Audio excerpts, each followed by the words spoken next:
you are still alive, and that's a reason enough for you to wake up in the morning, I said, and say thank you, God, because there's so many people who are breathless right now. There's so many people who have lost their lives, and there's so many families that are grieving right now. But if you are still alive, that's the most important. I always say the most important asset is your breath of life. While you can still be able to breathe, there are lots of things that you can be able to change. You can be able to turn around the good for better. You can be able to turn around the better for best. You can be able to turn around the bad for good, because you still have the energy, you still have the might, you still have the power in your hands to be able to do that, not with a lifeless body. So every time you wake up in the morning, the first thing is to say, thank you, God, that I can be able to see the light of day once again. Thank you, God, that I can be able to feel myself. Sometimes we sulk so much about what we don't have. And I normally love to say that if you really feel, oh, the world is so harsh to you, you need to visit these hospitals. Huh? You need to visit people in the ICU. You need to visit people who are feeding through tubes. You need to visit people who do not have particular organs like you do. You can see, you can breathe, you can smell, you can touch, you can walk, and you still say you are not thankful. Sometimes we need to be a little bit serious. But well, I hope that you are doing well with yourselves. I hope that you are having a good time. And I normally say, if things are not going well, don't worry. Just pick up some lessons through the situation that you are going through. It could be a heartbreak, it could be a marriage breakup, it could be a loss of a job, it could be loss of a loved one, it could be, a business crumbling. It could be so many things, but we all get to pick some lessons from this particular situations that are going through, and it will be a passing wind. It's just like a passing wind. It will pass, and soon you will be out of that particular situation. Welcome to the Morning Breeze once again. My name is Mildred Tohaise. Starting off from Nepal crash, which did happen on Sunday, a very, very unfortunate one that Nepalese government has gone ahead to say this is one of the deadliest in the last 30 years, with 68 people who've lost their lives right there. There is a video that was recorded by one of the Indian passengers that was on board, and that is one of the last video that could show what exactly happened. There had been such such efforts that had been launched by the government and by the military and the security, but by close of business yesterday, they said all hope had actually been lost for any survivors that could be found, any person who could be found out of this crash, unfortunately. And therefore, whatever rescue, there is no rescue mission, but probably right now we can call it what sort of mission, to try and find the remains and give them a decent burial. That is all that can be said. And also, some interesting information that has emerged is that the co-pilot was a wife to a pilot who died about 16 years ago. That is in 2006, still in a plane crash of ATR, that particular aircraft, ATR. And remembering that the aircrafts themselves had at one point in time actually also been grounded, because they'd been involved in quite a number of crashes and crash landings here and there, and they were recalled by the manufacturing company. It's very, very unfortunate. One would say 16 years later, she went to meet the husband who died in the same or under the same circumstances. We continue to commiserate with the families of the Nepalese people who lost their lives, and also all the other passengers who were on board, because they weren't only Nepalese. And also, well, that's just about it with life. You do not know when your life is going to end. 1 minute, you're boarding a plane, which is considered to be one of the safest means. Another minute, you are just no more. And you know how fatal airplane crashes can actually be. There were 72 people here, 4 crew members.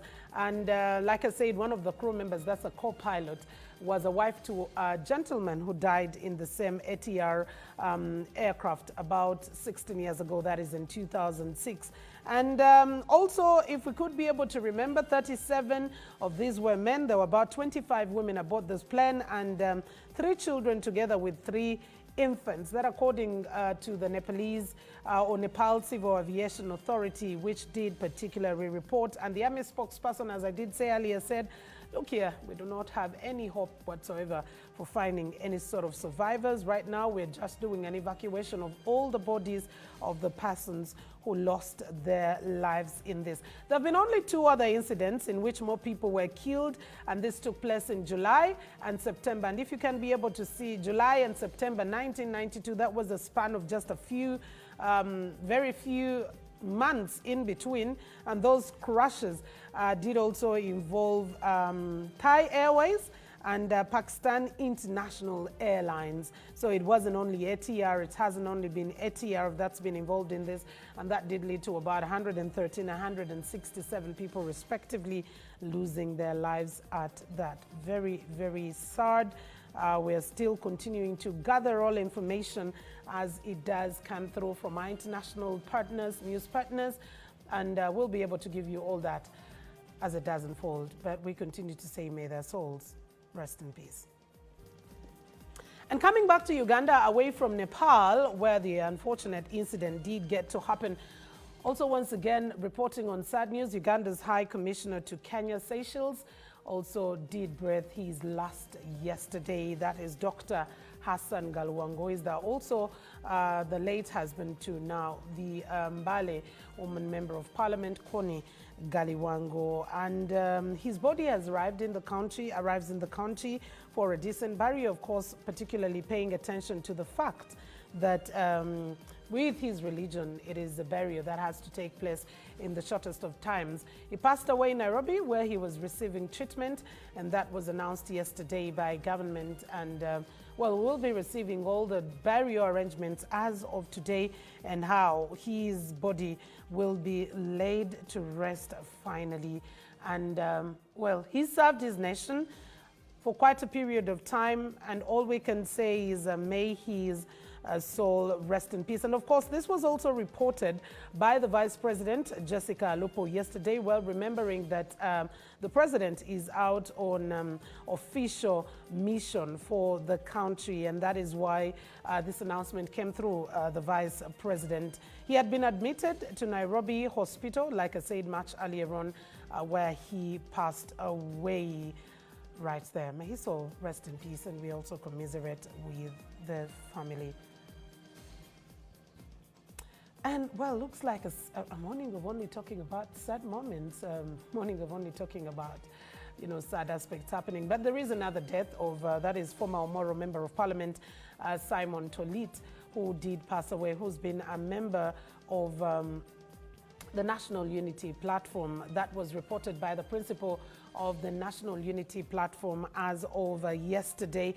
And of course, if you do remember, NUP last year fronted Tolit as well, who was a former FDC member as its flag bearer in the Omoro County by-election that had followed the death of Member of Parliament and also former Speaker of Parliament, Jacob Oulanyah. And this Tolit, Simon Akecha, did pass away 2 days after he was reportedly admitted at Lacho Hospital, and that is in Gulu, according to his party, the National Unity Platform. And he's been the acting head of policy for the National Unity Platform before he died on a Monday afternoon. And the cause of death is actually yet to be revealed.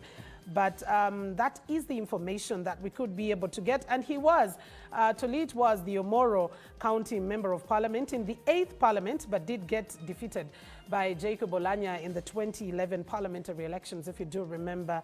And once again, he participated in on the February 18th polls in 2021, still in the parliamentary election, and was as well defeated by the late Jacob Oulanyah. And he had also contested for this same seat on the Forum for Democratic Change ticket before he actually did move on to the National Unity Platform ticket.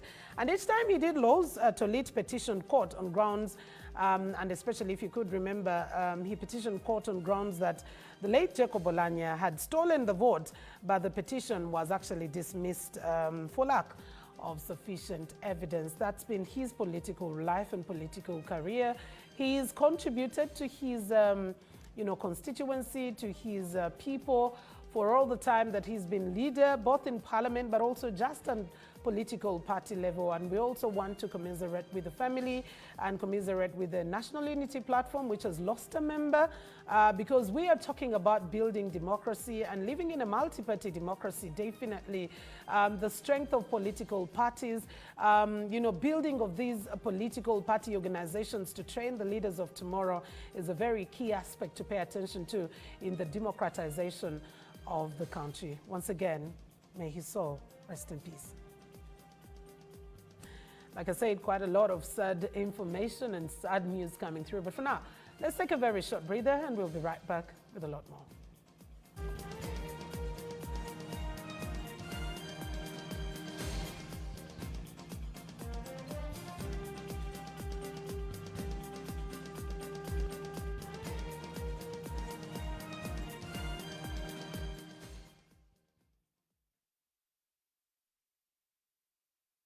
Explore, enjoy and dance to the latest content, beats and Kawozi from Uganda and beyond. Simply go to your Play Store or App Store right now, find Afro Mobile, download it straight to your phone and get started. Is it TV you want? Simply open the app, click on TV, select the channel you want and watch live. Are you busy right now? Then check out On Demand or enjoy in your free time. Afro Mobile. The future is now.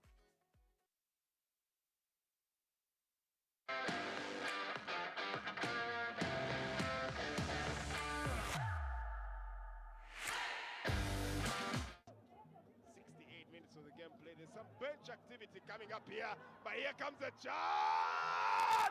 Boloto! Who else? Who else would it be? Yeah, that was a good play there coming in from Moses White. So I just look at he played the ball in to find Rogers Mato, but that was poor defending coming in from Pekisa. Very poor defending. Brought to you by MTN, the official broadcast sponsor.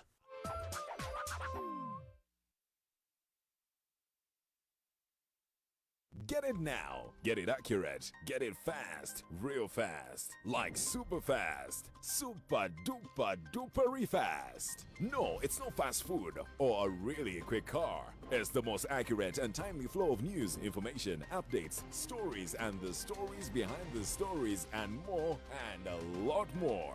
The Now Post. Get it and be the first to break the news. The Now Post. Accurate news, fast.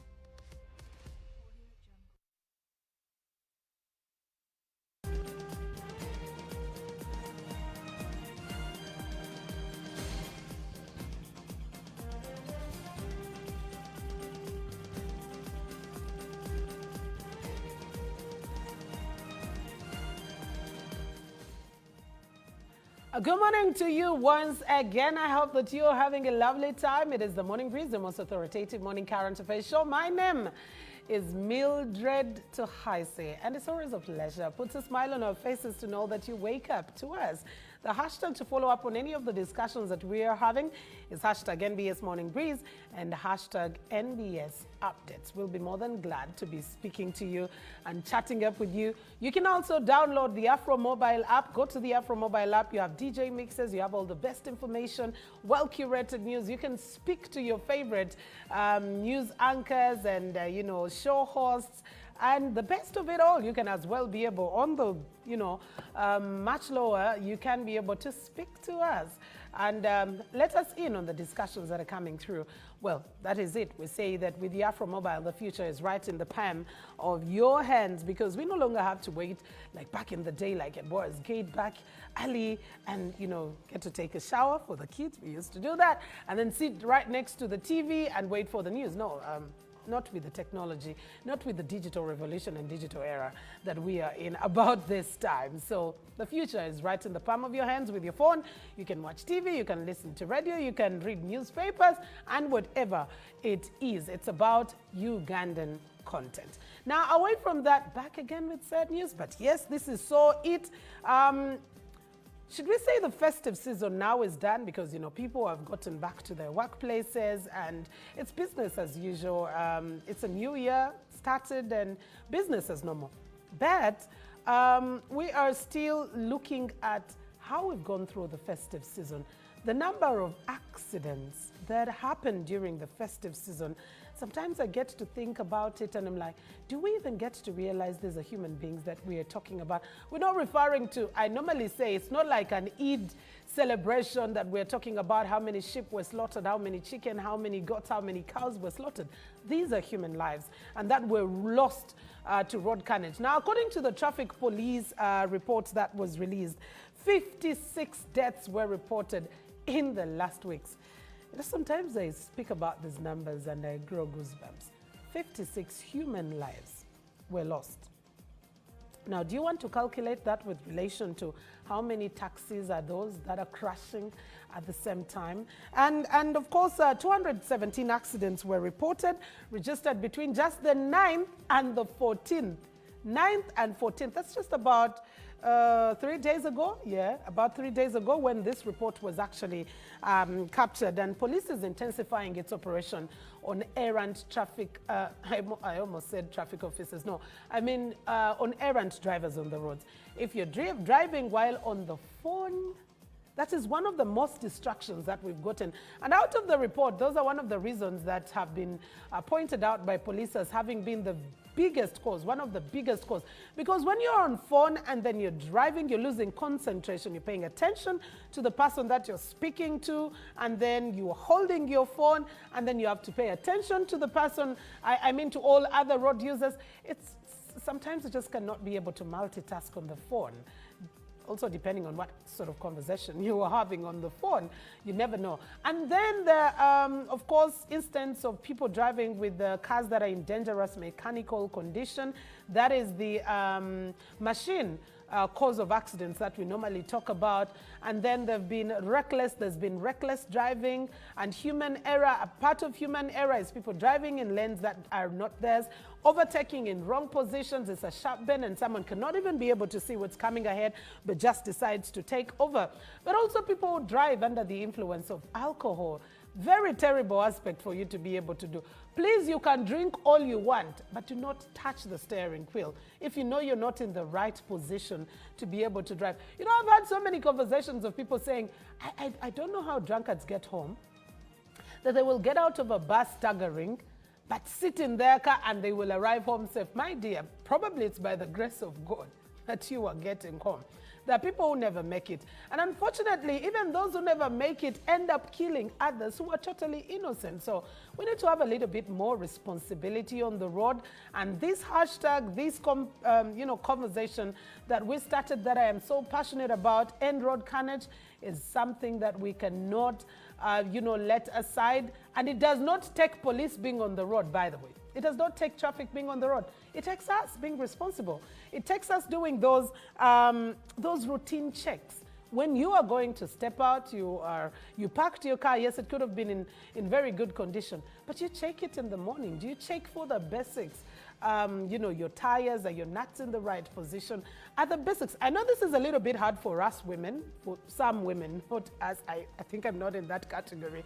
I will check my car literally every other time that I have to step out from the place that I parked it a few hours ago, because I just want to know what is happening. But I know for many ladies it becomes a little bit hard. That is why ladies will always maintain their cars to the dot. Anything that doesn't seem mechanically right, they will want to be rushing to the mechanic, because they may not be in position to go through all those routine checks. We need to be a little bit more responsible on the roads. Continue to save our lives, our own lives, but also the lives of other road users. May the souls of all those who have lost their lives in this road carnage rest in peace, and our heart goes out to all the families. I know there's some families that have lost more than a member at once. And there is no sort of explanation and comfort that we can be able to give. And we can't even pretend to know what situation you're going through. But we hope that the best comes to you and that you will be comforted. Let's take a break. And I think when I do return, I will be done with a bit of the sad news reporting and we'll go to something else. Let's get back up to this.